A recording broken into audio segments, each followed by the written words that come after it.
Assalamualaikum warahmatullahi wabarakatuh. Alhamdulillah wassalatu wassalamu ala Rasulillah wa ala alihi wa sahbihi wa mawalah wa la hawla wa la quwata illa billahi wa ba'du. Alhamdulillah, di malam hari ini balik kita duduk untuk bertalabul ilmi, dan kita masih melanjutkan tentang qasasul anbiya, kisah-kisah para nabi dalam Al-Quran. Kita sudah sampai kepada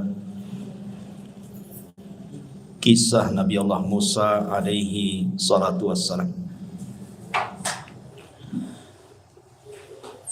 Tetapi sebelum kita mengkisahkan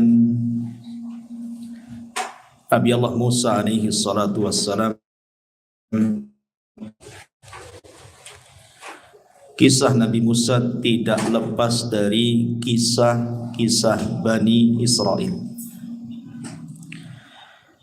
Jadi malam ini kita akan sedikit mengkisahkan dulu seputar kisah-kisah Bani Israel yang tidak ada kaitan langsung dengan Nabi Allah Musa alaihi salatu wassalam, dan mengkisahkan tentang kisah Bani Israel dibolehkan di dalam Islam. Sebagaimana hadis Abi Hurairah radhiyallahu an mengatakan, haditsu am Bani Israel wala haraj. Tidak mengapa kisahkan Bani Israel, tentang kisah Bani Israel, dan tidak mengapa, kata Nabi. Bahkan dalam sebuah hadis yang lain yang dikeluarkan dari Imam Ahmad dari hadis Abdullah ibn Amr ibn As radhiyallahu an, Nabi SAW mengatakan, balighu anni walau ayat. Sampaikan pada manusia dariku walaupun satu ayat. Wa hadithu an Bani Israel wala haraj. Wa man kadzaba alayya muta'ammidan falyatabawwa maq'adahu minan nar. Dan kisahkan juga tentang kisah-kisah Bani Israel, dan tidak mengapa. Barang siapa yang berdusta atas namaku, kata Rasul, secara sengaja, maka silahkan tempat duduknya di neraka. Bahkan hadis Jabir bin Abdullah radhiyallahu an, hadis ini disahihkan oleh Syekh Nasiruddin Al-Albani rahimahullahu taala. Kata Nabi sallallahu alaihi wasallam, hadithu an Bani Israel wala haraj, fa innahu kanat fihimul a'ajib. Ceritakan oleh kalian tentang kisah-kisah Bani Israel, dan tidak mengapa, karena dalam kisah-kisah mereka itu ada keajaiban-keajaiban. Kemudian setelah itu dikisahkan tentang sekelompok manusia di zaman Bani Israel, di mana mereka ingin menghidupkan orang yang sudah mati. Kata beliau, Nabi SAW, summa ansha'a yuhadithu sallallahu alaihi wasallam, faqala kharra ta'ifatun min Bani Israel hatta atau maqbaratan lahu min maqabirihim, faqalu law sallayna rak'ataini da'awna Allah azza wa jalla an yukhrija lana rajulan mimman qad mata nas'aluhu anil maut. Qala fa fa'alu fa bainahum kadzalika ittala'a rajulun ra'sahu min qabri. Kemudian dikisahkan ada sekelompok Bani Israel yang keluar sehingga mereka mendatangi salah seorang kuburan di antara kuburan-kuburan mereka. Lalu sebagian mereka berkata, sebaiknya kita solat 2 rakaat dan berdoa kepada Allah agar Dia mengeluarkan kepada kami seseorang yang telah mati untuk kita bertanya tentang rasa kematian. Lalu kemudian mereka pun berdoa.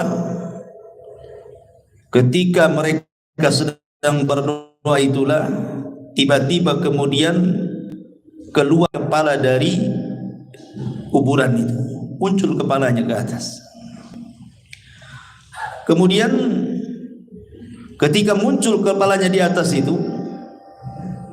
orang yang sudah mati yang dihidupkan ini tiba-tiba ngomong dan mengatakan, ya haula ma aradtum ilayya, wahai kalian, apa maksudnya kalian membangkitkan aku? Faqad mittu mundu mi'ati sana, aku sudah mati 100 tahun yang silam. Fama sakantu an hararatil maut wa an hararati al mauti, dan sampai sekarang aku masih belum terlepas dari rasa panas saat kematianku. Kemudian dia mengatakan, fad'ullaha azza wa jalli an yu'idani kama kuntu. Sekarang kalian berdoalah kepada Allah untuk Allah kembalikan kepadaku ke dalam kuburan. Ya mungkin kalau di zaman sekarang kan enggak ada dan tidak bisa juga kita lakukan. Tapi hadis ini sahih. Makanya kenapa Nabi SAW mengatakan dalam kisah-kisah mereka itu terdapat keajaiban. Coba orang yang berdoa kepada Allah untuk minta dibangkitkan satu orang, tiba-tiba betul-betul dibangkitkan. Kemudian ditanya soal rasa kematian, dia mengatakan, aku sejak 100 tahun yang silam sampai sekarang masih merasakan panas. Kenapa kalian bangkitkan diriku? Apa maunya kalian? Kemudian dia meminta agar orang-orang ini berdoa kembali kepada Allah untuk dikembalikan lagi ke dalam kuburannya. Dan di sini juga ada faedah betapa dahsyatnya orang-orang yang masuk ke dalam kubur itu. Ma'asyiral muslimin yang dimuliakan Allah Azza wa Jalla. Tetapi walaupun demikian, Nabi SAW membolehkan untuk menceritakan kisah-kisah Bani Israel, bukan berarti kemudian semua kisah Bani Israel diceritakan, tidak. Karena ada yang sahih, ada yang tidak sahih, ada yang benar, ada yang tidak benar. Kalau sesuai dengan dalil kita ceritakan, kalau tidak sesuai jangan ceritakan.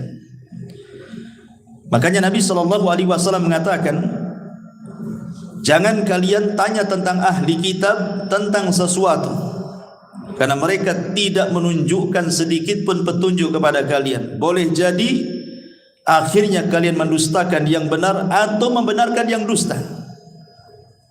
Dari sini kita tahu bahwa kalaupun harus mengkisahkan kisah mereka, maka kisah-kisah yang sesuai dengan dalil saja.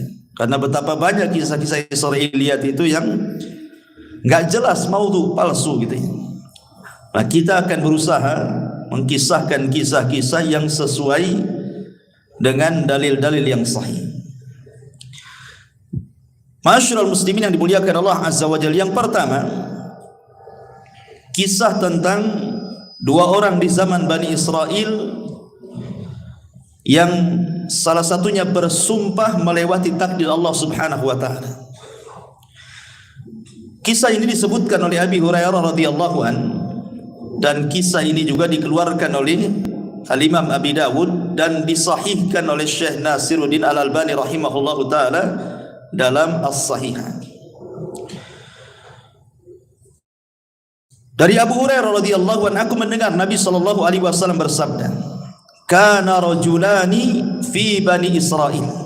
Dulu ada dua orang di zaman Bani Israel, mutawakhayyain, keduanya saling bersaudara, berkawan baik. Tetapi salah seorang di antara mereka adalah yudhnib, banyak melakukan dosa, wal akhar mujtahidun fil ibadah, tapi satunya ahli ibadah. Jadi ada dua orang Bani Israel, satunya ahli maksiat, satunya ahli ibadah. Yang ahli ibadah ini baik sekali. Jadi setiap melihat kawannya yang bermaksiat itu selalu dinasihati. agar bertobat. Tetapi kawannya yang ahli maksiat ini tetap saja tak mau bertobat. Sehingga suatu hari mungkin yang ahli ibadah ini melihat kawan yang ahli maksiat ini sudah melampau maksiatnya. Menurut kacamata dia mungkin sudah tidak bisa ditolerir lagi. Sudah parah gitu ya bahasanya. Akhirnya kemudian dia pun menasihati agak keras. Masalahnya nasihatnya inilah yang jadi masalah. Dia mengatakan kepada kawannya ini yang ahli maksiat ini dengan bersumpah, wallahi illam tatub la yaghfirallahu lak aw la yadkhulukallahul jannah. Kalau engkau tidak bertobat kepada Allah Subhanahu wa taala, kupastikan kau tidak akan diampuni dosamu dan kupastikan kau tidak masuk surga. Lah ketika kemudian disebutkan, orang yang ahli maksiat ini juga marah dan mengatakan, khallini wa rabbi abu ista alayya raqiban, ngapain kau peduli dengan aku, katanya. Apakah engkau diutus oleh Allah jadi malaikat raqib mengawasi aku tiap hari? Biarkan aku dengan Rabbku, katanya. Ini urusan aku dengan Tuhan, enggak ada urusan kamu, katanya. Akhirnya Allah Subhanahu wa taala takdirkan keduanya meninggal. Yang ahli ibadah Allah masukkan ke dalam neraka, yang ahli maksiat Allah masukkan ke dalam surga.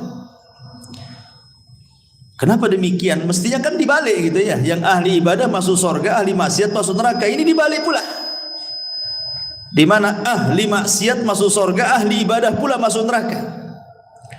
Masalahnya, kata Abu Hurairah radhiyallahu an, ketika mengomentari hadis ini, dia mengatakan, walladzi nafsi biadi, demi zat yang jiwaku berada di tangannya, kata Abu Hurairah, demi Allah, yang satu itu, maksudnya yang ahli ibadah itu, sudah mengucapkan dengan satu kalimat, au baqad dunyahu wa akhirata, yang menjadikan dunia dan akhiratnya terjungkal. Artinya tidak ada manfaatnya. Dunia tidak ada manfaat, akhiratnya pun tidak ada manfaat.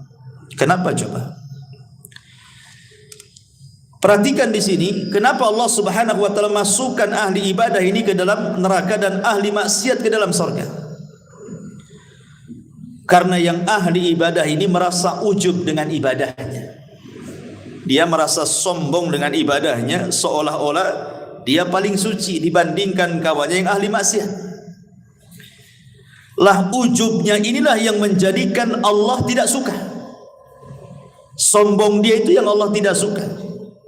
Makanya ada kata-kata para ulama ini, seandainya ada ahli maksiat, semua maksiat dia lakukan, kemudian dia bertobat kepada Allah Subhanahu wa taala dengan tangisan, jauh lebih baik dibandingkan seseorang menghabiskan waktunya untuk ibadah tetapi ada ujub dalam hatinya. Jadi yang menjadikan orang ini masuk neraka apa? Karena ujub, merasa bahwa ibadahnya itu lebih hebat gitu ya. Sementara tidak tahu bahwa Allah Subhanahu wa taala itu tidak suka dengan ujub. Kemudian yang kedua kesalahannya adalah dia bersumpah atas nama Allah sehingga melewati takdirnya. Ingat, Allah yang menentukan ampunan dan Allah yang menentukan siapa yang berhak masuk surga. Tetapi orang ini sudah menentukan, kalau kau tidak bertobat, katanya, maka Allah tidak akan mengampuni dosamu dan kupastikan kau tidak masuk surga. Ini seolah-olah sudah mewakili Tuhan namanya. Ampunan itu milik Allah, surga milik Allah. Kenapa dia bicara seperti itu? Sementara yang ahli maksiat ini kan persoalan dia dengan Allah. Maksiat dia yang ia lakukan itu antara dia dengan Allah, bukan antara dia dengan hambanya. Kalau seandainya maksiatnya berkaitan dengan hamba itu lain lagi urusannya kan. Karena walaupun dia sudah bertobat, kalau orang yang kita zalimi belum memaafkan, Allah masih gantung tobat kita itu. Kalau dia tidak dimaafkan di dunia, maka ada qisas kelak pada hari kiamat. Tapi kan orang ini melakukan dosa antara dia dengan Allah. rupanya Allah berkehendak mengampuni orang ini dan Allah masukkan ke dalam surga. Makanya ma'asyiral muslimin yang dimuliakan Allah Azza wa Jalla, di sini banyak faedah, di antaranya tidak boleh seseorang itu sombong dan juga ujub. Yang kedua, tidak boleh merendahkan orang lain, merasa kita lebih hebat, lebih suci dan begitu seterusnya. Makanya di antara adab memberikan nasihat itu, tidak boleh seseorang merasa dirinya lebih suci dibandingkan orang yang kita nasihati. Kemudian yang ketiga, bahwa persoalan ampunan dan surga itu adalah hak mutlak milik Allah. Sehingga mintalah ampunan kepada Allah dan mintalah surga kepada Allah Subhanahu wa taala. Dan di sini juga ada faedah yang sangat baik, artinya apa? Menjaga lisan. Karena yang ahli ibadah ini masuk neraka itu bukan karena membunuh, bukan karena minum khamar, bukan karena berjudi, bukan karena berzina, karena lisan. Ngomong sama kawannya kan, niatnya kan baik gitu. Niatnya baik supaya kawannya tobat, tapi ucapannya salah.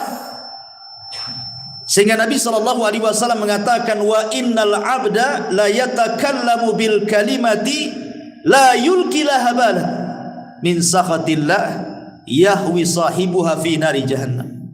Terkadang ada seorang hamba mengucapkan satu kalimat tanpa sadar loh. Ini kan orang ini ngomong tanpa sadar karena emosi, sehingga mengeluarkan kata-kata kan. Tetapi tetap saja sadar ataupun tidak, orang ini karena sudah mengucapkan satu kalimat yang membuat Allah murka, cukup Allah masukkan dia ke neraka. Subhanallah, bagaimana kalau ucapannya itu dirangkai sebelumnya? Memang sudah dirangkai dari rumah untuk ngomong gitu ya. Lebih parah lagi, orang ini tidak sadar karena saking marahnya dia ngomong begitu. Maka ini juga ada faedah tentang jaga lisan dan juga beradablah kepada Allah Subhanahu wa taala. Jangan melintasi takdir yang sudah Allah takdirkan kepada setiap manusia. Ini kisah yang pertama. Kisah yang kedua dari kisah-kisah Bani Israel, dari Muhammad ibn Sirin, dari Abi Hurairah radhiyallahu anhu, Nabi sallallahu alaihi wasallam bersabda. Ini bercerita tentang seseorang yang masuk surga karena memberi minum seekor anjing. Nabi mengatakan, bainama rajulun yamshi fashtadda alaihi al-atas.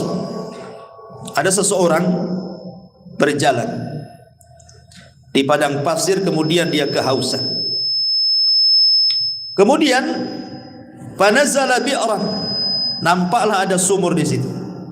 Dia pun turun ke dalam sumur itu, fasyariba minha, kemudian dia berhasil minum dari air sumur itu. Summa kharaja, kemudian dia naik. Setelah naik, fa idza huwa bikalbin yalhath ya'kulu athara minal atshi. Tiba-tiba dia melihat seekor anjing yang melelehkan lidahnya. Saking kehausannya, dia sampai kemudian memakan tanah yang ada di bawahnya, mencari air maksudnya. Kemudian ketika dia melihat hal itu, maka dia pun mencabut sepatunya. Thumma nazala 'alal bi'ri, kemudian dia pun masuk lagi ke sumur tadi, kemudian mengambilnya. Fasaqal kalba fasyakarallaha, kemudian dia memberi minum anjing tersebut. Setelah dia melihat anjing itu merasa puas gitu ya, dia bersyukur kepada Allah, dia bisa selamat dan anjing itu bisa selamat ya. Kemudian apa yang terjadi? Faghafara lahu, maka Allah ampuni dosa-dosanya. Kemudian mereka mengatakan, ya Rasulullah, wa inna lana fil bahaim ajran. Apakah, kata Nabi, para sahabat mengatakan, wahai Rasul, apakah kami akan mendapatkan pahala ketika kita berusaha untuk menyayangi binatang? Maka Nabi SAW mengatakan, fi kulli kabidi ratbatin ajrun. Kata Rasul, pada setiap yang berhati basah itu, kalau kita sayang dengan hal itu, maka itu dapat pahala. Artinya di sini ada faedah besar bahwa seseorang itu dalam Islam dituntut untuk menyayangi binatang. Menyayangi binatang. Yang kedua, memberi makan atau minum kepada binatang itu termasuk sedekah.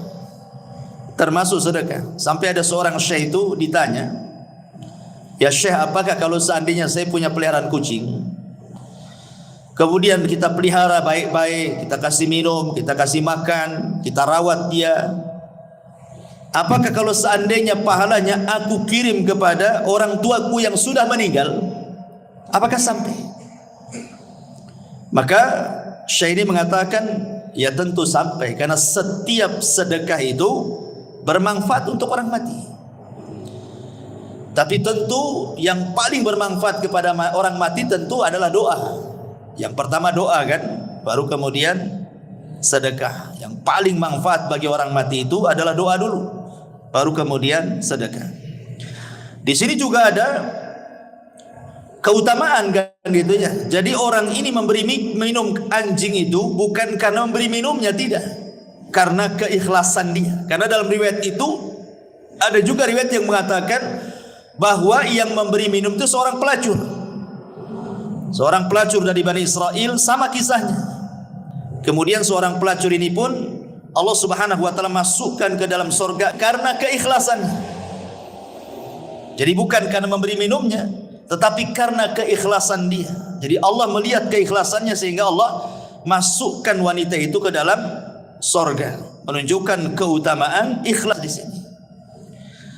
Ini kisah yang kedua. Kisah yang ketiga, kisah seorang nenek di zaman Bani Israel yang minta surga.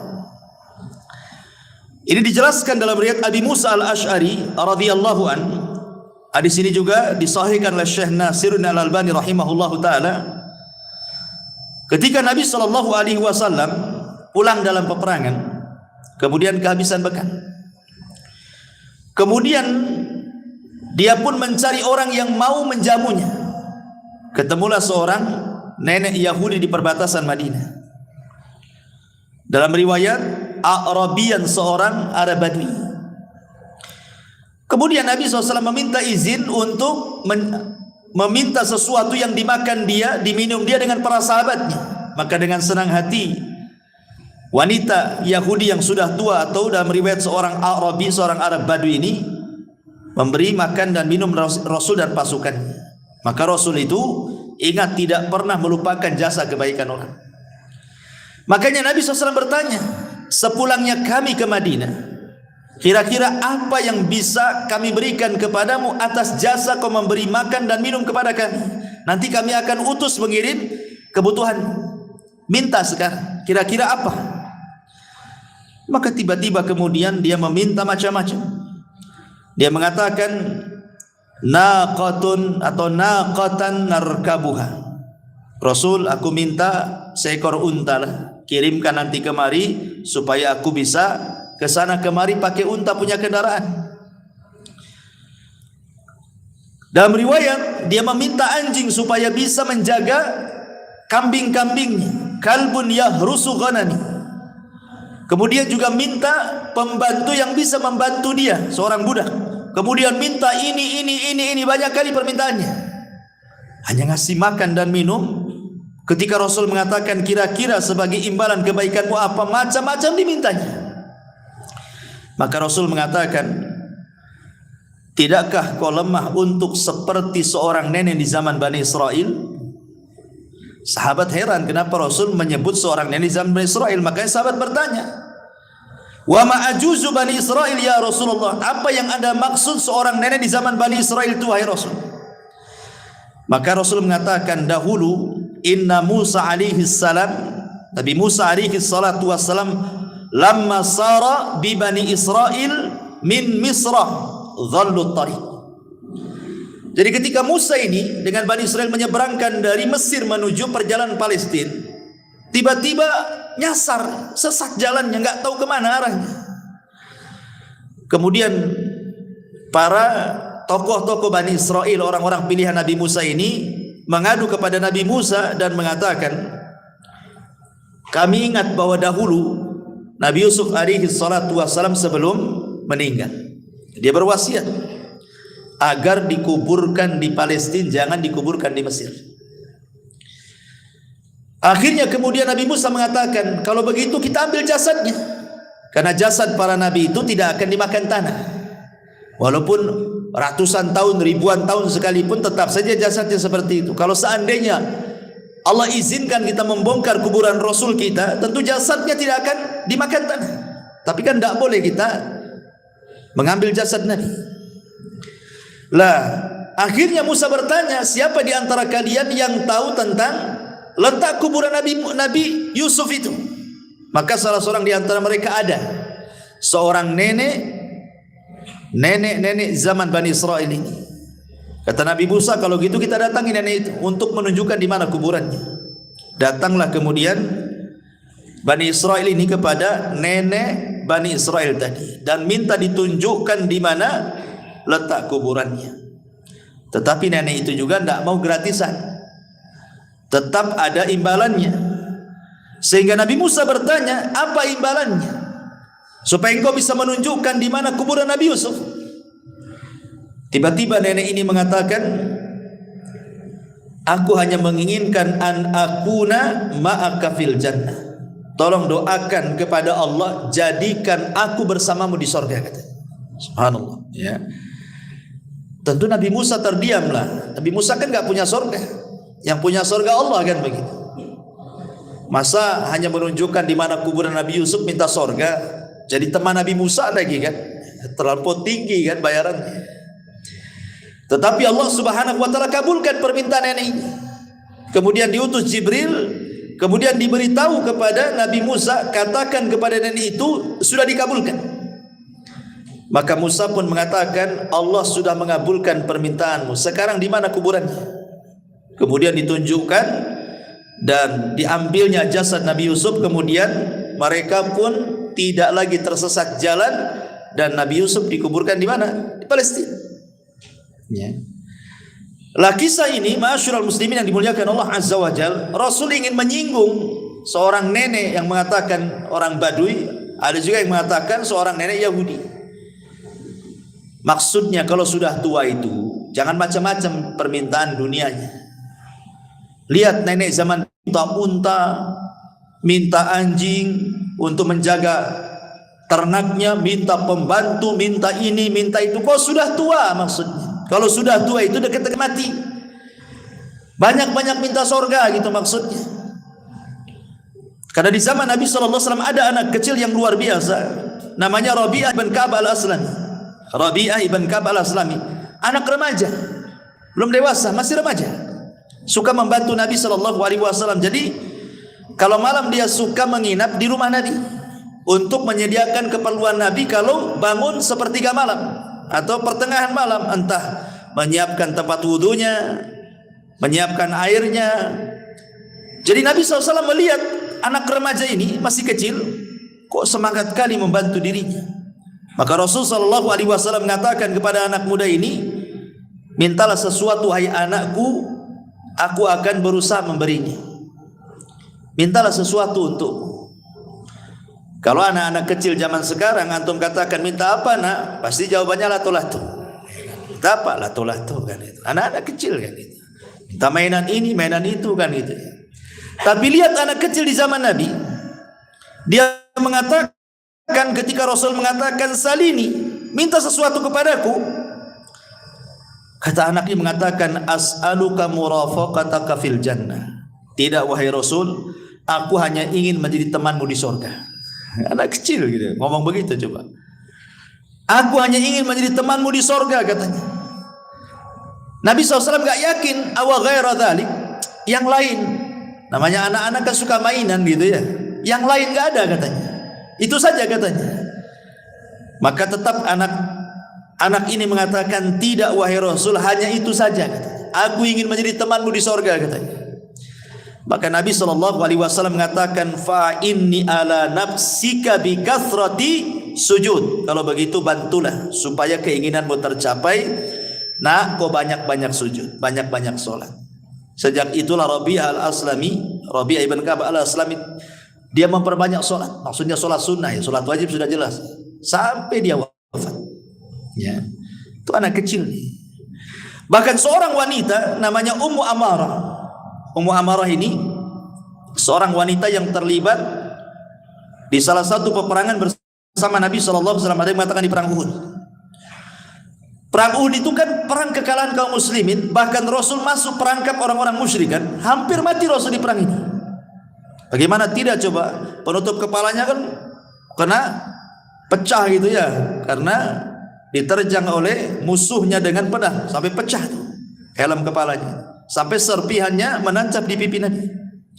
Yang nyabutnya saja sampai rompang giginya karena dicabut pakai gigi. Abu Bakar berusaha mencabut dengan tangannya, tidak bisa juga. Akhirnya datanglah seorang sahabat, kalau tidak salah Abu Ubaidah ibnul Jarrah, kemudian dicabut oleh giginya sampai rompang giginya, cabut serpihan yang ada di pipi Rasul. Ya. Lah Ummu Amarah ini ketika Rasul masuk ke dalam parit itu, jebakan orang-orang Quraisy itu, kan sahabat ketika itu kan kocar-kacir gara-gara Nabi diisukan mati. Padahal ketika itu yang meninggal siapa? Mus'ab bin Umair. Lah Mus'ab bin Umair ini kalau pakai baju besi, dari depan, dari samping, dari kiri kanan itu persis seperti Nabi. Jadi ketika Mus'ab bin Umair mati disangka Nabi yang mati gitu. Tersebar isu bahwa Nabi meninggal gitu di perang Uhud itu. Akhirnya kemudian para sahabat banyak yang lari. Tapi datanglah Anas bin Nadar menyemangati mereka untuk kembali ke peperangan. Akhirnya mereka maju lagi ke peperangan. Cuman ketika mereka lari kan Rasul sedikit yang melindungi. Lah salah satunya seorang wanita namanya Ummu Amarah. Padahal tugasnya seorang wanita dalam peperangan itu bukan untuk perang, untuk mengobati orang luka kan itu ya, menyediakan konsumsi gitu. Ini karena melihat kacau, ikut dia dalam peperangan. Ketika dia betul-betul menghalangi panah-panah orang itu untuk sampai kepada Nabi SAW, jadi badannya dijadikan tameng, jadi panah-panah itu menancap sama dia gitu. Kemudian kata Nabi SAW, karena melihat semangatnya Ummu Amarah, kata Rasul, salini ya Umma Amarah, mintalah sesuatu wahai Ummu Amarah sekarang. Kata Ummu Amarah, as'aluka ma'aka fil jannah, aku hanya minta kepadamu, tolong sertakan aku di sorga bersamamu. Akhirnya kata Rasulullah, kalian akan bersamaku di sorga. Nah, gitu kan. Orang dulu ya, dari anak kecil minta sorga, perempuan minta sorga. Ini pula orang yang sudah mau mati, kata Rasulullah, kenapa kau tidak minta seperti orang tua di zaman Bani Israel minta sorga, minta dunia pula gitu. Nah, jadi di sini juga pelajaran besar bagi kita bahwa kalau usia itu sudah menginjak tua, nah, perbanyaklah dekat-dekat masjid, banyak zikir, dekat-dekat dengan Allah kan. Walaupun tua bukan tanda-tanda mati kan, tapi umumnya orang tua dekat ajalnya. Kenapa? Karena umurnya sudah dibatasi dalam hadis Rasul, umatku ini umurnya berkisar 60 sampai 70. Lewat dari situ sedikit. Hati-hati nih kalau sudah 60 tahun ke atas. Ya, harus banyak-banyak dekat dengan Allah Subhanahu wa taala. Ini diantara kisah Bani Israel juga. Kemudian kisah yang lain, kisah seseorang yang luar biasa bertawakal kepada Allah Subhanahu wa taala, kisah tentang amanah. Dari Abi Hurairah radhiyallahu an, dia menceritakan dari Nabi sallallahu alaihi wasallam, annahu dzakara rajulan min Bani Israil sa'ala ba'dha Bani Israil an yuslifahu alfa dinar, bahwa ada seorang Bani Israel yang meminjamkan pinjaman kepada Bani Israel yang lainnya, seorang laki-laki di Bani Israel yang lainnya, sebanyak 1000 dinar. 1000 dinar banyak, ikhwan. 1 dinar itu kalau mau diemaskan 4 gram lebih. Kalau dirham separohnya. Kalau 1000 nah berapa tuh? Banyak kan itu. Ratusan juta kan itu. Lah ketika kemudian sudah berhadapan nih orang yang mau pinjam utang nih kepada orang yang punya uang ini, masalahnya ketika itu tidak ada saksi. Gimana ini tidak ada saksi? Kalau kita kan, kalau antum pinjam uang sama saya, kalau di atas 50 juta kan tentu harus ada saksi gitu ya, kalau perlu bawa notaris gitu ya kalau kita ya. Kecuali kalau pinjamnya 500 sejuta yang enggak ya. Kalau udah banyak kan notaris lah kan gitu. Nanti kabur pula kan. Kadang-kadang hanya pakai kwitansi saja. Itu pun ada materainya. Itu lemah kali lah gitu ya. Nanti dituntut nih loh buktinya. Semua orang bisa nulis kalau kwitansi saja. Kadang materai saja lemah gitu ya. Kadang kalau sudah banyak pasti notaris kalau kita ini. Jadi Bani Israil ini meminjam. Katanya, siapa saksinya? Siapa kira-kira saksinya? Aku akan beri uangku 1000 dinar, tapi siapa saksinya? Ya. Akhirnya dia mengatakan, kafa billahi kafila. Saksinya Allah. Saksinya Allah. Coba kalau zaman sekarang bilang saksinya Allah, 100 juta gitu kan. Gak yakin orang sekarang dengan Allah tuh. Orang dulu saksinya Allah. Nah, kalau sudah menyebut Allah yakin tuh. Dikasihlah 1000 dinar itu. Kemudian ditentukan berapa bulannya, tanggalnya, hari pengembaliannya. Kemudian bisa begitu saja. Tetapi karena dua-duanya amanah, yang punya uang amanah, yang pinjam uang pun amanah. Ya. Kalau sekarang dua-duanya nggak amanah, yang minjemin ya nggak amanah, belum waktunya sibuk mau diminta lagi lah. Kita kan janjinya 3 bulan, masa baru seminggu sudah diminta lagi kan itu. Yang lebih parah yang minjamnya lebih tidak amanah. Malah kemudian sudah waktunya bayar tak mau bayar. Banyak kali dustanya. Kemudian tambah lagi marah-marah. Terakhir diblokir nomornya. Nah, itu kan masalah ya. Lah pada waktu yang sudah ditentukan mau bayar ikhwan. Rumah orang yang punya uang ini dengan rumah orang yang pinjam ini harus melewati sungai. Jadi ada perahu yang mengantarkan ke seberang gitu. Jadi hari itu pagi-pagi buta ala ini. Orang ini berangkat dari rumahnya, ingin bayar uang. Karena jauhnya jaraknya, akhirnya sampailah sore hari. Sementara kapal yang mengantarkan dari ujung ke ujung sungai itu sudah nggak ada lagi. Ya, mungkin kalau sekarang kan ada last ferry jam berapa gitu ya. Udah ketinggalan kapal. Udah nggak ada. Karena dia takut kepada Allah Subhanahu wa taala, sudah janji ini harus dibayar. Takut kepada Allah Azza wa Jalla, dia bingung. Sementara orang yang punya uang pun bingung dan nunggu-nunggu. Kok tak nampak-nampak mau bayar enggak ini? Gitu ya. Akhirnya dia tawakal kepada Allah Azza wa Jalla. Diambilnya kayu, kemudian dibelah, kemudian uangnya ditaruh di situ, kemudian diikat, nulis suratnya di situ. Kemudian dihanyutkan ke sungai. Kemudian pulang. Dan dia mengatakan bismillahi tawakkaltu ala Allah. Hanya menyebut namamu ya Rabb, aku bertawakal kepada Allah. Sampaikan uang ini kepada orang itu. Aku sudah berjanji hari ini harus sampai. Pulang dia. Ya. Sementara yang nunggu-nunggu di seberang sana bingung nih. Kok nggak datang-datang, sudah mau maghrib pun tak datang-datang. Dipikirnya daripada kemudian pulang tak nenteng-nenteng, mendingan cari kayu bakar kan gitu. Dapatlah 2-3 kayu bakar, bisalah kan zaman dulu nggak ada kompor gas gitu. Akhirnya kemudian nampaklah ada kayu cantik bagus gitu. Bagus juga nih kayu untuk kayu bakar. Akhirnya berusaha dia mengambil yang sedang hanyut itu, dibawa pulang. Ya. Sampai di rumah, dia lepas ikatannya, dia mau belah gitu ya. Rupanya ada uang 1000 dinar. Kemudian ada surat bahwa ini surat pelunasan dia. Subhanallah ikhwan. Makanya saya katakan di awal tadi, kisah-kisah Bani Israil ini aneh-aneh. Kalau antum lakukan kayak gini ikhwan, gak sampai ke orangnya. Coba aja. Anyutkan aja kayu itu. Apa gak untung yang ngambil yang mandi itu kan itu ya. Nah dari sini ma'asyiral muslimin yang dimuliakan Allah Azza wa Jalla, ketika akhirnya ini pun bingung nih, karena kan zaman itu belum ada handphone. Kalau ada handphone kan bisa lah WA gitu. Sampai tak gitu kan. Tak sampai ya. Atau sampai kan gak ada WA. Jadi suatu hari ketemu. Ini orang yang ngutangi dengan orang yang berhutang ini. Kemudian dia mengatakan kepada orang ini, sesungguhnya waktu aku hendak mengirim uang itu kapal sudah tidak ada. Tetapi aku berusaha meletakkan di kayu. Mudah-mudahan sampai kepadamu.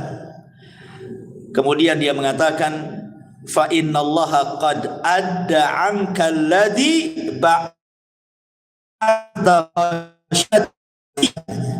tenang, Allah sudah hantarkan kayu yang kau simpan uang itu kepadaku, katanya. Subhanallah. Dari sini kata para ulama, bagaimana ada beberapa faedah. Yang pertama tentang pentingnya seorang itu membayar hutang, sudah jelas ya. Kemudian yang kedua di sini ada fadlut tawakul, keutamaan tawakal yang kuat. Pasti orang bertawakal itu akan menyampaikan kepada tujuannya. Orang kalau menghendaki sesuatu kemudian menambatkan kepada Allah keinginannya, pasti Allah Subhanahu wa taala tidak akan menyia-nyiakan orang yang mengatakan, ya Rabb, wahai Rabb, aku ingin begini. Tawakalnya kuat, ya.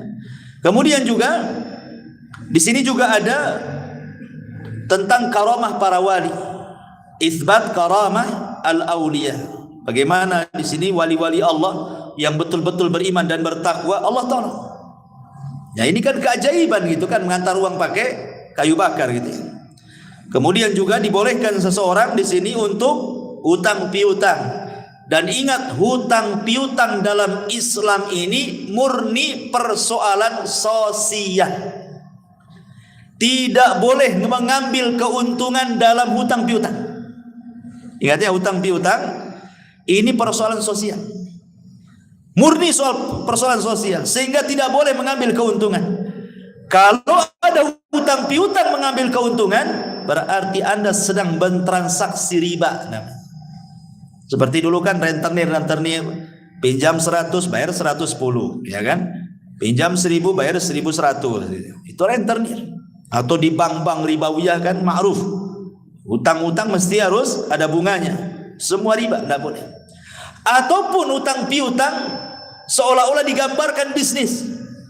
Yang banyak terjadi di masyarakat kan, pamannya saya sudah punya usaha, sudah jalan, cuman pengen dikembangkan, tidak ada modal lagi. Datanglah anak ke antum, ada nggak antum uang 50 juta per bulan, saya kasih antum 2 juta, mau nggak? Saya sudah ada usaha, anak pinjam saja, kalau kapan-kapan antum mau ngambil, antum bisa ambil. Akhirnya antum kasih ke saya 50 juta, tiap bulan anak kasih 2 juta, 2 juta, 2 juta. Sudah 1 tahun antum butuh duit. Saya butuh duit lah, bisa nggak dibalikin duitnya? Yang kapan? Yang dulu yang 50 juta saya kembalikan 50 juta. Maka yang tiap bulan 2 juta, 2 juta itu riba tuh antum makan. Ya. Itu bukan bisnis namanya, itu hutang piutang namanya. Kalau bisnis itu tidak bisa dibuat nominal secara angka, harus dibuat nominal secara persen. Nih keuntungan bulan ini berapa? Akadnya kamu berapa persen, saya berapa persen? Oke lah 60, 40, 70, 30 kan gitu ya. Nggak boleh diangkakan tiap bulan kamu 2 juta. Kenapa? Sebab kalau untung banyak, yang rugi yang punya modal. Kalau untung sedikit, yang rugi yang memainkan modal. Masa dalam bisnis ada untung rugi gitu kan? Harus sama-sama. Senang bagi 2 gitu ya, susah juga ditanggung bersama. Nah, itu yang terjadi di masyarakat. Nah, yang seperti ini riba tidak boleh, karena ada kaidah mengatakan kullu qardin jarran naf'an fahuwa riba. Setiap barang jaminan yang kemudian terdampak ada manfaat, maka manfaatnya riba. Kan seolah-olah begini, saya taruh 50 juta tapi jaminannya kamu ngasih 2 juta per bulan. Seolah seperti itu jadinya. Nah, maka ini riba, tidak boleh ya. Jadi kalau seandainya kita ini naruh modal 50 juta, 100 juta kemudian rugi, ya kan kesepakatan namanya rugi. Gimana lagi? Kecuali kalau seandainya teledor, umpamanya nih bisnisnya herbal, tanpa sepengetahuan pemodal ganti pula bisnis sepeda motor. Nah, itu lain lagi itu. Itu keteledoran orang yang memainkan modal namanya. Ya berhak kita mengambil uangnya. Akan kita kan jual herbal, kenapa jadi jual motor second antum? Akhirnya rugi kan itu. Balik duitnya, itu tidak masalah. Ya, jadi kalau itu kesalahan yang memainkan modal namanya. Tapi intinya dalam kisah ini ikhwan, bahwa pentingnya seseorang itu perhatian dengan utang piutang ini. Jangan enak ketika berutang, tak enak pula ketika membayar. Itu kebanyakan. Ya.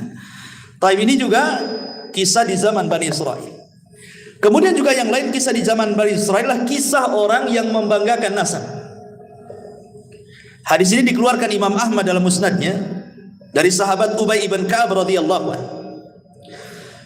Intasaba rajulani ala ahdi Rasulillah sallallahu alaihi wasallam. Jadi ada dua orang di zaman Rasul.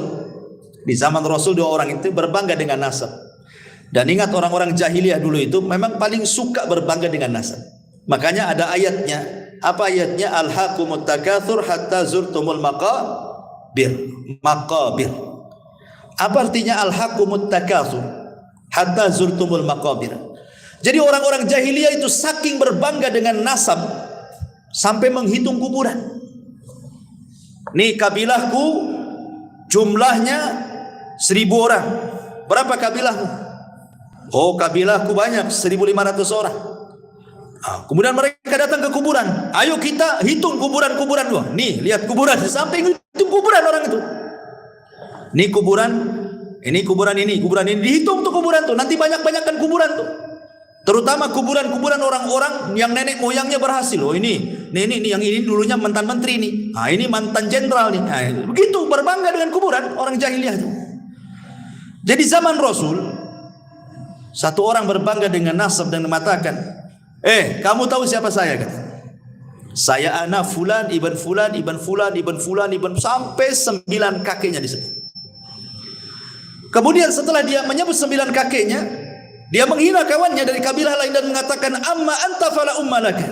Adapun kamu saya yakin tidak punya keturunan sehebat aku, katanya. Rasul hebat. Rasul marah. Apa yang kalian lakukan, kata Rasul, persis seperti dua orang di zaman Bani Israil. Rasul mengkisahkan tentang kisah Bani Israil. Kemudian Rasul menceritakan di zaman Nabi Musa, Bani Israil itu ada dua orang persis seperti kalian.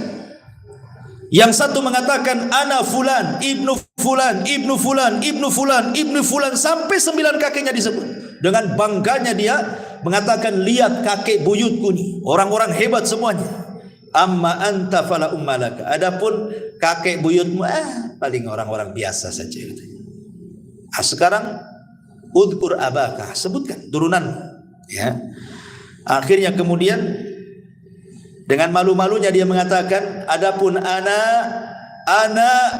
fulan, ibnu fulan, ibnu fulan. Dia cuma menyebutkan 2 kakeknya saja.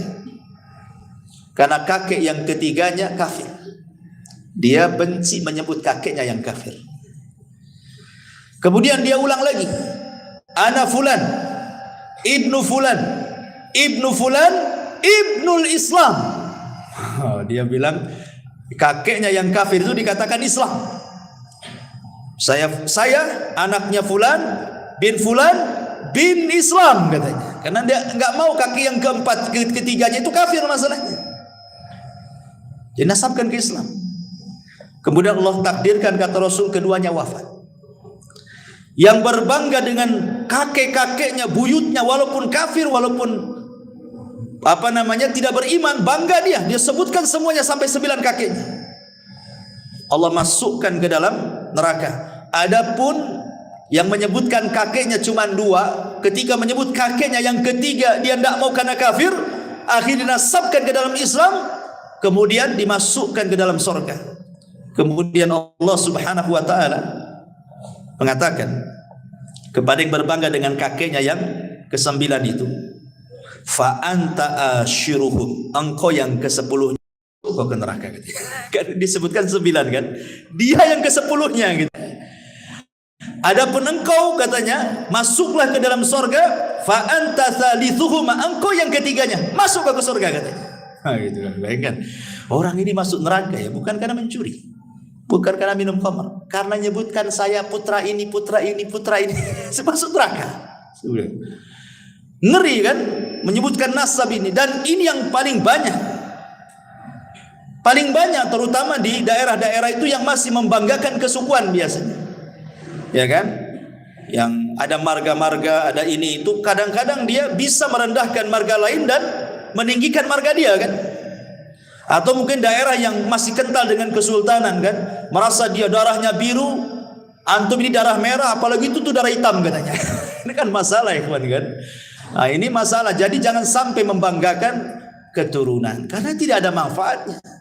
Fala ansaba yauma idin, terputus nasab pada hari kiamat. Nggak ada nasab-nasab. Makanya Rasul mengatakan man batta'a bihi amaluhu lam yusri bihi nasabuhu. Kata Rasul kalau lambat amalnya percuma nasabnya.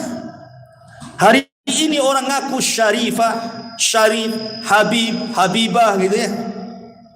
Percuma saja ngaku habib keturunan Nabi. Kalau kelakuannya kayak bajingan buat apa kan itu? Percuma karena yang dilihat itu bukan nasabnya, tapi amalannya. Lalu apa berbangga dengan nasab kan itu? Terkadang ada orang berbangga dengan nasab sedikit saya keturunan Nabi, keturunan Nabi, keturunan Nabi kan itu ya. Ya, kita perlu berbangga juga. Nabi masih ada keturunan, kita muliakan mereka.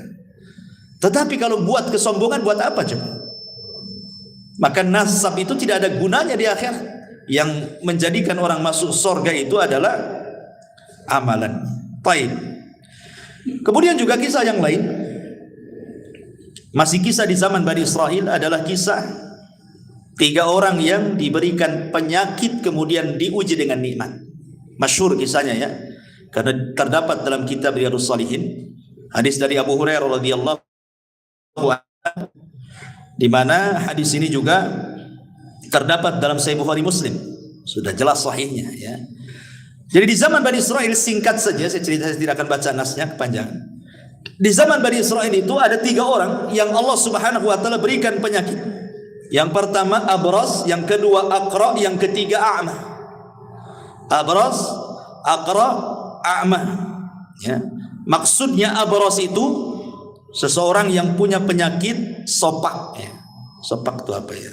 Semacam penyakit kulitnya, rusak kulitnya ya. Baras. Kemudian yang kedua Allah Subhanahu wa taala berikan penyakit aqra, penuh dengan penyakit di rambutnya sehingga tidak satu helai pun rambut itu tumbuh dan banyak boroknya. Ingat di zaman dulu kan, zaman baheula lah ya. Yang sudah tua-tua ini biasanya dulu kan rambut ini sudah kayak mahkota. Zaman dulu kan rambut tuh mahkota, makanya zaman dulu itu yang nampak di di pesak belakang celana itu bukan dompet, sisir. Ya kan, zaman dulu kan sisir di sini tuh. Nampak gagang sisirnya. Kalau zaman dulu kan dikit-dikit nyisir itu. Karena zaman dulu rambut itu luar biasa.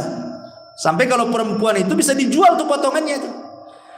Belum ada wig zaman sekarang kan. Zaman dulu tuh bisa dijual tuh potongan rambut, apalagi yang bagus mahal. Nanti dibuat gelung gitu kan. Itu zaman baheula kan.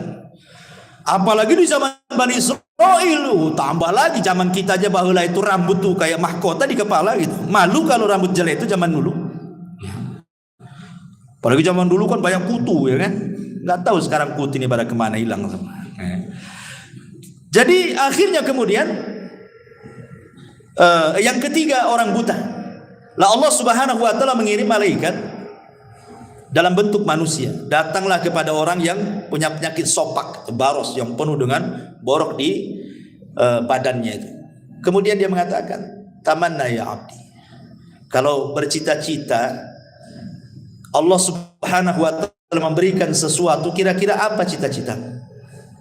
Maka yang punya penyakit kulit mengatakan, kalau Allah kabulkan cita-citaku, aku hanya ingin satu, supaya Allah membersihkan semua penyakit di badanku dan Allah memberikan kulit yang indah kepadaku.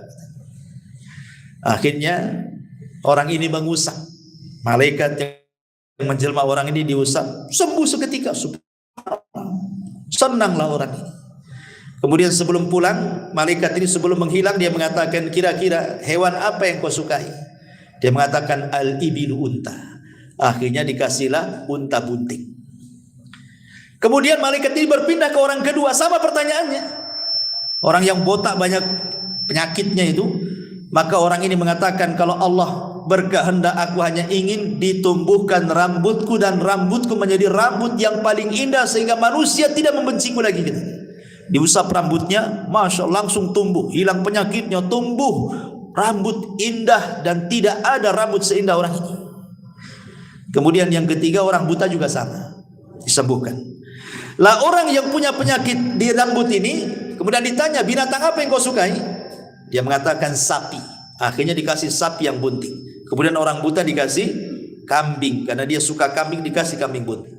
Allah takdirkan yang bunting-bunting dari binatang ini akhirnya semua lahiran dikembarkan anaknya. Laki-laki jantan, jantan dengan betina, jantan dengan betina. Unta juga sama, lahir jantan betina. Sapi juga sama, lahir jantan betina. Kambing juga sama. Akhirnya anak-anaknya Allah takdirkan hidup, kemudian kawin berkembang, berkembang. Akhirnya satu lembah. Kayalah yang satu juragan unta, yang satu juragan sapi, yang satu juragan kambing. Allah hendak menguji 3 orang ini. Diutuslah malaikat. Ya. Kemudian malaikat ini ketika datang untuk menguji apakah orang itu bersyukur atau tidak, menjelma seperti orang ketika dia belum sembuh penyakitnya. Jadi datang kepada orang yang dulu punya penyakit sofak, malaikat ini menjelma orang sofak juga. Maksudnya supaya diingatkan. Itulah kadang-kadang kalau kita pandai bersyukur kan. Dulu kita pernah susah kerja, kemudian kaya, nengok orang susah itu akan terbayang dulu juga saya kayak dia kan itu. Maksudnya seperti itu. Jadi akhirnya dia mengatakan, wahai fulan, engkau kan banyak untamu katanya. Berikanlah 1 unta untukku. Aku ini orang susah katanya. Bukankah unta-untamu itu pemberian dari Allah? Diingatkan. Ya. Tiba-tiba dia mengatakan enak saja. Ini untaku warisan bapakku. Kan kufur dia. Dia mengatakan ini unta-unta warisan bapakku. Kemudian kata malaikat ini, wahai fulan, lihat kondisiku. Bukankah dulu seperti diriku gitu maksudnya. Diingatkan, bukankah aku dulu seperti diriku? Dia mengingkarinya, tidak katanya. Maka malaikat ini mengatakan, jika perkataanmu dusta, maka Allah akan kembalikan semua nikmat-nikmatmu akan dicabut oleh Allah Subhanahu wa taala. Karena dia dusta, seketika akhirnya muntahnya mati semua, badannya terserang penyakit lagi, datang lagi penyakit sofaknya. Ya. Orang yang tidak syukur nikmat, Allah kembalikan dan Allah ambil nikmatnya. Nauzubillah. Kemudian orang yang kedua juga sama, yang rambutnya yang dulunya botak, malaikat pun sama datang dalam bentuk orang botak. Sama juga tidak bersyukur, akhirnya dibuat botak lagi, banyak penyakit lagi, sapinya dimatikan semuanya, kecuali orang buta.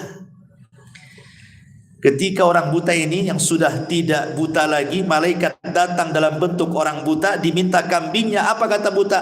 Jangankan kau minta 1 kambing, 1 lembah kau ambil katanya. Sudah cukup pemberian, melihat ini nikmat yang luar biasa katanya. Malaikat ini baru ngaku, aku ini utusan Allah, hendak menguji kamu. Karena engkau bersyukur, maka matamu tidak akan buta selamanya dan kambingmu akan semakin banyak di lembah itu. Ini kan, ini namanya apa? Tentang pentingnya orang syukur nikmat. Ini juga diantara kisah-kisah Bani Israel. Dan di sini juga ada keimanan bahwa malaikat bisa tasyakul. Malaikat itu bisa tasyakul. Tapi malaikat tidak bisa dilihat manusia. Kalau aslinya nggak ada manusia yang sanggup melihat kecuali Nabi kan itu ya. Atau orang-orang yang diizinkan Allah Subhanahu wa taala, atau kecuali hewan. Kalau hewan mungkin bisa melihat malaikat. Seperti ayam bisa melihat malaikat. Makanya Rasul mengatakan apabila mendengar kokokan ayam di mana gitu ya. Untung yang punya ayam itu kan. Malam-malam dibekokok nih. Jangan-jangan ada yang nyuri ayam saya ini. Gitu. Minta nikmat atau ayamnya hilang katanya. Subhanallah. Baik. Ini juga kisah dari kisah-kisah Bani Israel. Kemudian yang lain, kisah yang masyhur saja ya. Kisah yang lain, kisah yang dikeluarkan Imam Muslim dan juga Imam Bukhari dari sahabat Abdullah ibn Umar radhiyallahu anhu. Udzibati imra'atun fi hirratin sajanatha hatta matat. Fadakhalat fiha an-nar. Fala hiya at'amatha wala saqatha id habisatha wala hiya tarakatha ta'kulu min khashashil ardi. Dahulu kata Nabi SAW, ada seorang wanita di zaman Bani Israel yang masuk neraka gara-gara seekor kucing. Kenapa alasannya?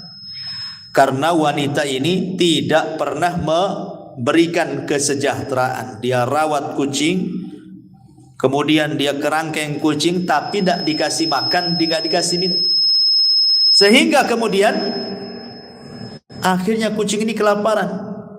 Terpaksalah kemudian makan apalah yang semut-semut di dinding atau hewan-hewan yang kebetulan lewat di situ di dinding, dimakan itu saja. Akhirnya kurus sakit, mati. Kata Nabi SAW, wanita ini masuk neraka. Wanita ini masuk neraka gara-gara seekor kucing. Yang dimuliakan Allah Azza wa Jal, dari sini ada faedah. Ini juga wanita ini kan kisah zaman Bani Israel. Di antara faedahnya adalah haram hukumnya menyiksa binatang. Tidak mesti kucing, binatang apapun boleh disiksa, tidak boleh, kecuali binatang yang boleh dibunuh. Kecuali binatang yang boleh dibunuh. Apalagi binatang ini sudah Allah tundukkan kepada kita, sudah Allah jinakkan kepada kita, antum siksa pula. Ayam, kambing, sapi, unta kan Allah jinakkan kepada kita, jangan disakiti. Makanya ketika ada orang mau menyembelih kambing di zaman Rasul, kemudian diseret dengan paksa dan dipukuli, apa kata Rasul? Hei fulan, apakah engkau akan membunuh kambing itu 2 kali? Sudah kau siksa, kau sembelih, katanya. Enggak boleh menyiksa binatang. Yang kedua, boleh seseorang itu memelihara kucing, kemudian diletakkan di kerangkeng, namanya dikasih kotak gitu ya, rumahan kucing, digembok, selama Anda memberikan kesejahteraan, entah makanan, entah minuman, enggak apa-apa. Ya, mafhum daripada hadis ini kan. Wanita ini kan melihara kucing, kesalahan dia karena enggak ngasih makan. Artinya kalau kasih makan, kalau kasih minum, kalau kasih kesejahteraan, enggak mungkin wanita ini masuk neraka. Mafhumnya kan seperti itu. Makanya dibolehkan orang itu memelihara kucing, asal kasih makan, kasih minum, kasih kesejahteraan. Kalau sudah waktunya kawin, ya kawinkan, ya. Nah, tapi jangan antum pula yang kawinin dia. Karena ada orang kawin sama kambing, ya kan? Itu di Jawa tuh, di mana tuh orang kawin sama kambing, didandani pula kambingnya, cantik pula tuh kambing tuh, ya. Tapi rupanya acting gitu ya. Jadi tangkap polisi, oh ini untuk ini saja, konten katanya. Ya alasan lah depan polisi kan. Jangan-jangan betulan tidak konten itu kan. Naudzubillah. Karena juga kan ada ulama membahas orang yang menyetubi binatang, kan ada hukumnya. Ya, hukum bab tentang haramnya seseorang menyetubuhi binatang. Ketika dibahas para ulama pastilah ada orangnya kan. Tidak mungkin ulama nyantumkan bab gitu saja nggak ada orangnya kan itu ya. Jangan-jangan betulan kan itu ya. Atau kalau konten, alhamdulillah. Tapi janganlah konten kayak gitu. Konten masa konten kawin-kawin sama kambing, kayak gak ada perempuan lagi kan. Naudzubillah. Ya. Taib. Kemudian juga di antara kisah Bani Israel adalah kisah kejujuran juga dan juga amanah. Kisah ini menarik. Kisah ini dikeluarkan Imam Bukhari dan Muslim dari Abi Hurairah radhiyallahu anhu. Ceritanya begini, singkat saja. Jadi ada seseorang punya tanah. Seorang ini punya tanah. Kemudian ada orang lain dari Bani Israel ingin membeli tanah itu. Akhirnya sudah deal-dealan harga sekian-sekian, deal, oke, kasih uang, mana tanahnya? Nih tanahnya, selesai.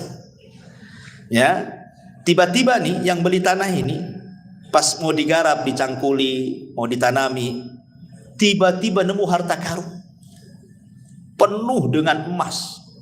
Kalau seandainya untuk hidup 7 turunan cukup tuh, saking banyaknya harta karun. Ya. Akhirnya kemudian gak enak dia. Lah, saya kan beli kebun, bukan beli harta karun kan itu ya. Dicari orang yang membeli tanah itu.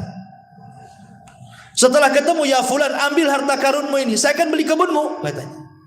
Kata yang punya tanah sebelumnya, oh tidak, saya sudah beli kebun ini kepadamu. Kalau kau nemu apa-apa dalam kebunku kan milik kamu, karena kau sudah beli, katanya. Yang membeli tanah, oh tidak bisa, saya hanya beli tanah, bukan beli harta karunnya, katanya. Asih begitu aja, coba bayangkan. Ini kalau terjadi di zaman sekarang, mana ada antum bilang ini.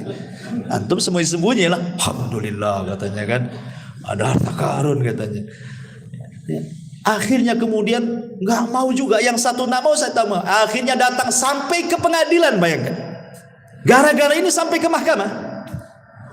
Hakim bingung. Cemana putusin ini? Ketika ditanya kepada yang penjual, dia mengatakan, saya jual tanah Pak Hakim. Kalau dia mendapatkan apapun dalam tanah, ambil. Itu hak dia. Kemudian yang satu mengatakan, tidak Pak Hakim, saya membeli tanahnya, saya tidak beli harta karunnya katanya. Ini milik dia, ambil katanya. Kamu bingung Hakim itu akhirnya kan. Mana satu nih mau kasih, ini tak mau kan itu. Kalau saya hakimnya, sudah kasihkan saya aja kan. Kalau saya hakimnya kan itu ya. Tapi Pak Hakim ini bijak. Kamu punya anak enggak? Punya. Siapa anakmu? Laki-laki perempuan? Laki-laki. Kamu punya anak? Sama. Perempuan, laki-laki, perempuan. Ah, kawinkan aja anakmu. Maharnya harta karunmu. Subhanallah. Akhirnya dinikahkan, jadi kaya anak-anak, nggak kemana-mana kan? Ya. Dari sini ma'asyiral muslimin yang dimuliakan Allah Azza wa Jal, ada faedah yang besar di sini dalam hadis ini tentang bayanu wara'il ba'i wal mushtari. Lihat bagaimana waroknya pembeli dan penjual. Penting waro dalam jual beli itu. Kenapa? Jangan sampai kita memasukkan hal yang syubhat dalam perut kita. Ingat Ibrahim bin Adham. Dia beli segantang kurma di Mekah. 1 kilo lah bahasa, 1 gantang. Kemudian nampaklah 1 butir kurma di bawah gantang. Dikiranya itu kurma yang jatuh dari gantang itu. Dia ambil, dia makan. Dia berhusnudzon itu mungkin boleh jadi di takaran itu yang sudah ditakar jatuh. Ya. Kemudian dia pergi ke Palestina karena ingin i'tikaf di Masjidil Aqsa. Berhari-hari dia ibadah nggak pernah khusyuk, nggak pernah khusyuk. Sholat nggak khusyuk, baca Quran nggak khusyuk. Akhirnya dia berpikir, itulah ulama dulu kalau memakan sesuatu yang haram tuh pengaruh kepada ibadahnya kan. Apa yang dilakukan saya ini? Kenapa ndak ibadah kok agak khusyuk-khusyuk? Diingat-ingat maksiat apa, perasaan tak ada maksiat saya kan. Rupanya teringat dengan 1 butir kurma. Oh, jangan-jangan gara-gara 1 butir kurma itu katanya. Langsung dia dari Palestina, bayangkan, berangkat bertolak ke Mekah. Ya kan jauh dari Palestina Mekah, mau sebulan ya kawan. PP 2 bulan kan itu ya. Langsung dicari orang yang jualan itu. Rupanya sudah tak ada. Tidak ada orang jualan itu. Ditampaknya dulu yang jual orang tua, sekarang kok jadi anak muda yang jual nih. Kemana yang jual tuh? Didatangi. Nah, mana orang yang jual dulu di sini? Kan di sini orang tua dulu. Kata anak ini, oh iya itu bapak aku sudah meninggal katanya. Mau menangis dia gara-gara meninggal. Ya. Kemudian dicerita, gimana nak? Kalau seandainya kamu ikhlaskan yang 1 butir, kan bapakmu sudah nggak ada, otomatis nih warisan kamu. Ikhlaskanlah yang 1 butir itu katanya. Kata anak ini Pak, gitu ya. Kalau 1 butir saya ikhlaskan, masalahnya bapakku itu anaknya banyak. Katanya. Anaknya bukan saya saja, anaknya banyak, bersebar di mana-mana. Kata Ibrahim bin Adham, subhanallah, sudah mana alamat-alamatnya nih? Saya akan datang minta maaf kepada mereka, minta diikhlaskan. Satu-satu didatangi anak-anaknya. Ketika sudah mengikhlaskan semuanya, barulah dia khusyuk ibadahnya. Kita ini nggak pengaruh mau ngambil nggak ngambil ibadah, karena memang nggak pernah khusyuk kita. Kan gitu. Jadi gimana lagi, nggak ngaruh. Memang hari-hari juga nggak khusyuk, sholat nggak khusyuk, nggak biasa. Tapi lihat ulama ini luar biasa kayak gini. Ya. Subhanallah ya. Ini juga diantara kisah Bani Israel. Kemudian juga ada kisah Bani Israel ini, seorang wanita pendek, karena ingin tinggi badannya, akhirnya dia diikatkan kayu di kakinya. Di kisahnya ini juga hadis sahih dikeluarkan Imam Muslim dari Abi Sa'id Al-Khudri radhiyallahu anhu dari Nabi sallallahu alaihi wasallam, kanat imra'atun min Bani Israil qasiratun tamshi ma'a imra'ataini tawilataini fattakhadat rijlaini min khashabin wa khataman min dhahabin mughlaqin mutbaqin thumma hasyathu miskan wa huwa atyabut tib famarrat baina al-mar'ataini falam ya'rifuha faqalat biyadiha hakadha. Dari Abu Sa'id Al-Khudri radhiyallahu an, bahwa Nabi SAW kemudian dia berjalan di antara 2 wanita yang tinggi. Lalu dia memakai sepatu dari kayu supaya tinggi juga gitu ya. Apa sekarang pakai hak ya, sepatu tinggi itu ya. Dan cincin dari emas yang tertutup. Kemudian dipolisinya dengan minyak wangi dari misik. Dia adalah wewangian yang paling wangi saat itu, dan sampai saat ini juga misik juga paling wangi kan. Dan minyak misik ini paling susah karena kan diambil dari darah menjangan. Jadi kalau ngambil minyak misik ini ada menjangan, atau menjangan ya kijang. Itu kijang liar, lari kencang. nanti pas lari itu ditangkap. Nah, nanti darah khususnya, enggak semua darahnya, ada darah tertentu dalam kijang itu setelah lari kencang, itulah bahan minyak misik itu. Makanya mahal karena harus kejar-kejaran dulu dengan kijang baru dapat minyak misik kan gitu. Minyak misik ini mahal gitu ya. Lah, kemudian lalu wanita ini berjalan di antara dua wanita itu, maka mereka para laki-laki tidak mengetahui. Kemudian dia ayunkan tangannya begini sambil gerak-gerak cincinnya. Cincinnya kan sudah diolesi minyak wangi sehingga laki-laki tidak kenal dia. Dari sini kata para ulama, larangan tidak boleh wanita memakai kaki palsu supaya nampak tinggi badan. Larangan tidak boleh. Ya kan sekarang banyak kan sepatu ditinggi-tinggiin biar nampak tinggi gitu ya. Tidak boleh, haram. Ya. Dan di sini juga ada larangan tidak boleh seorang wanita berhias untuk di luar kepada suaminya. Berhias di luar tidak boleh. Menunjukkan bahwa berhias di luar suaminya bagi seorang wanita ini tradisinya siapa? Bani Israel, tradisi Yahudi itu. Atau yang meninggi-ninggikan badannya dengan sepatu yang tinggi supaya nampak tinggi, ini juga tradisi orang-orang Yahudi. Betul kata Rasulullah, tattabi'anna sanana man kana qablakum shibran bi shibrin wa dhira'an bi dhira'in hatta law dakhulu juhra dabbin la dakhaltum. Kalian sedikit demi sedikit akan mengikuti tata cara umat sebelum kalian sejengkal demi sejengkal, sehasta demi sehasta. Kalaupun mereka masuk ke lubang biawak padang pasir, ingat, biawak padang pasir ini kalau dia punya buat lubang di padang pasir itu berkelok-kelok, nggak lurus, susah ya. Tapi walaupun demikian kalian ikut di belakangnya. Dan ingat ya, dhob padang pasir dengan dhob Batam beda. Biawak padang pasir dengan biawak Batam beda.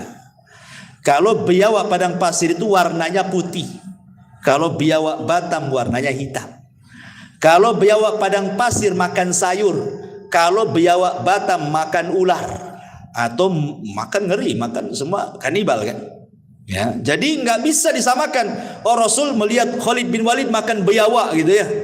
Kemudian kata Khalid makan Rasul, kata Rasul tidak. Di negeriku nggak ada. Di sini ada sunnah takrir namanya. Rasul tidak mengharamkan dan tidak memakan. Artinya boleh makan biawak. Tapi biawak seperti apa yang bisa dimakan? Biawak di padang pasir yang nggak kanibal. Sebab kalau biawak padang pasir nih disatukan dengan biawak Batam satu kandang, dimakan tuh biawak padang pasir tuh. Ya. Nah, jadi tidak semua biawak. Kalau biawak kita haram lah. Dia kan termasuk hewan yang muftarish. Ya, hewan yang nerkam dengan kukunya ya kan. Itu tidak boleh. Ya, kalau biawak padang pasir kan udah yang dimakan dia rumput, sayur, dia enggak kanibal. Beda hukumnya, ya. Intinya bahwa di sini tidak boleh larangan seorang wanita meninggi-ninggi badan dengan kayu dan sepatu dan begitu seterusnya. Taib. Kemudian juga kisah yang selanjutnya ya, yang sahih dikeluarkan Imam Muslim tentang kisah hujan yang hanya menyirami satu petak tanah saja. Dijelaskan dari Abu Hurairah radhiyallahu an, Rasul bersabda, "Bainama rajulun fi falatin minal ardi fasami'a sautan fi sahabin iski hadiqata fulan." Adalah seorang Bani Israel berjalan di pemantang sawah. Tiba-tiba nengok ada awan hitam sedang berjalan. Di balik awan itu ada yang bicara, "Hujani kebunnya si Anu." Ini anak muda heran, kenapa ada suara? Tengok kiri kanan tak ada, tengok depan belakang tak ada. Rupanya ketika tengok ke atas, rupanya suara dari atas. Terus berbicara, "Hujani kebun si fulan, hujani kebun si fulan bin fulan." Terus penasaranlah anak muda ini, diikuti awan itu. Setelah jauh dari pematang sawah itu, rupanya awan hanya berhenti di satu petak tanah itu saja. Kemudian hujan di situ. Anehnya, sebelah kiri, sebelah kanan, depan belakang tidak terkena cipratan air hujan itu. Hanya satu petak itu saja. Kok bisa? Di Batam saja kalau hujan lokal ya enggak gitu kali lah kan gitu. Berapalah satu petak tanah kan itu ya. Ya kalau hujan lokal satu tiban kan itu, Batam Center tidak. Ini satu petak dihujani. Akhirnya kemudian penasaranlah anak muda, ditunggu siapalah pemilik kebun ini.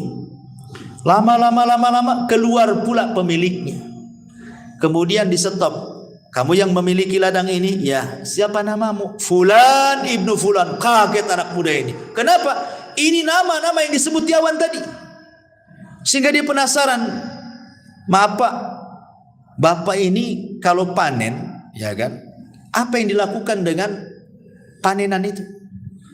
Maka Bapak ini mengatakan, aku sih kalau panen aku buat 3 katanya. 1/3 untukku dan keluargaku untuk dimakan. 1/3 aku kembalikan ke ladangku, 1/3 aku sedekahkan katanya. Kenapa kau tanya itu katanya? Baru cerita tadi. Tadi ada awan aku ikuti, rupanya hanya hujan di sepetak tanah bapak. Lihat. Bagaimana di sini Allah Subhanahu wa taala akan menambah harta yang disedekahkan, syahidnya. Ma naqasa min mali sadaqah. Tidak akan berkurang harta yang disedekahkan, bahkan bertambah dan bertambah. Ya. Kemudian juga di antara kisah yang lain adalah kisah seseorang yang seorang raja yang meninggalkan kerajaannya untuk beribadah kepada Allah Subhanahu wa taala. Kisah ini terdapat di dalam Al-Bazzar, At-Tabrani dalam Al-Awsat dan juga Al-Kabir, dan menurut Imam Al-Haythami sanadnya hasan, dan juga diletakkan dalam As-Sahihah dan disahihkan oleh Syekh Nasiruddin Al-Albani rahimahullahu taala. Ya. Diceritakan oleh Abdurrahman ibn Abdullah ibn Mas'ud dari bapaknya dari Nabi sallallahu alaihi wasallam.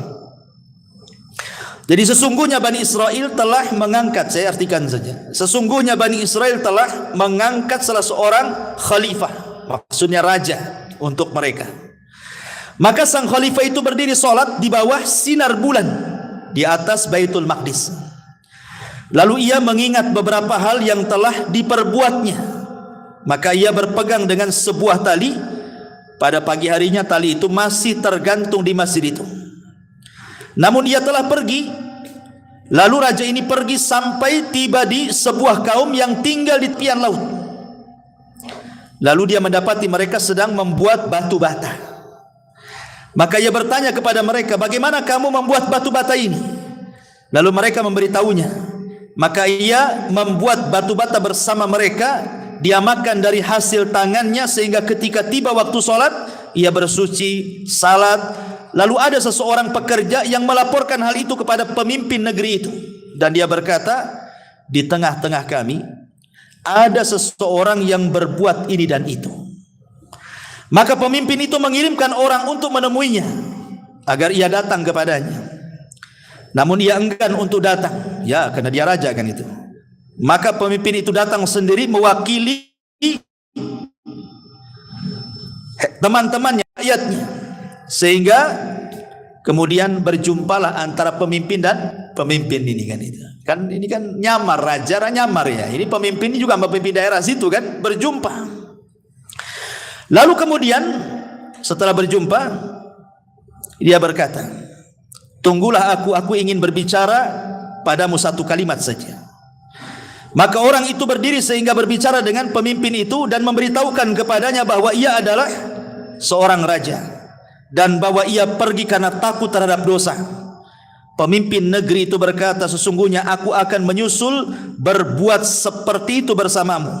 Maka keduanya beribadah kepada Allah dan kemudian meminta kepada Allah agar diwafatkan berdua, sehingga keduanya wafat.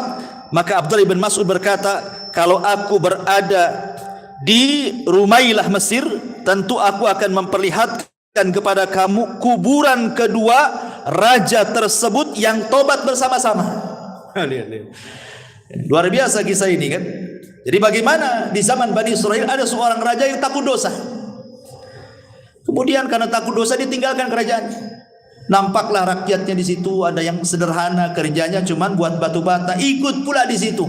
Kemudian dia kerja bersama mereka, makan bersama mereka. Disitulah dia merasakan lezatnya hidup bersama orang-orang susah. Tidak seperti ketika dia jadi raja gitu kan.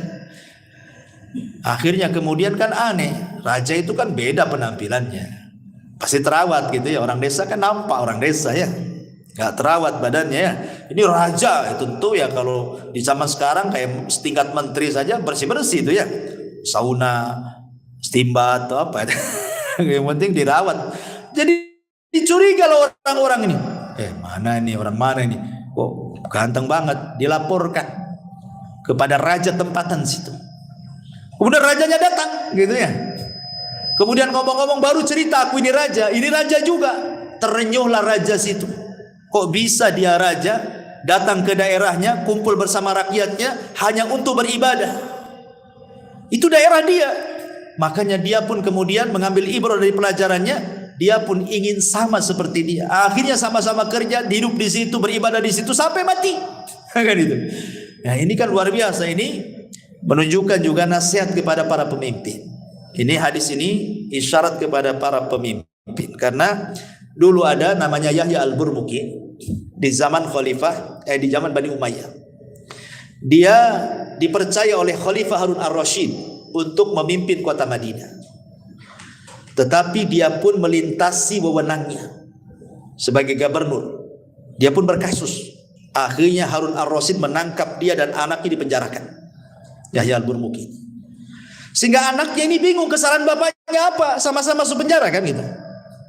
Jadi anaknya ngomong kepada al-Burmuki ini, Yahya al-Burmuki ini mengatakan, wahai abi, dulu kita ini dihormati, dihargai, macam-macam orang mandang kita sekali perintah orang langsung laksanakan. Kenapa setelah hidup senang kita kok disempitkan dalam penjara ini? Ada apa wahai ayah? Bingung anaknya.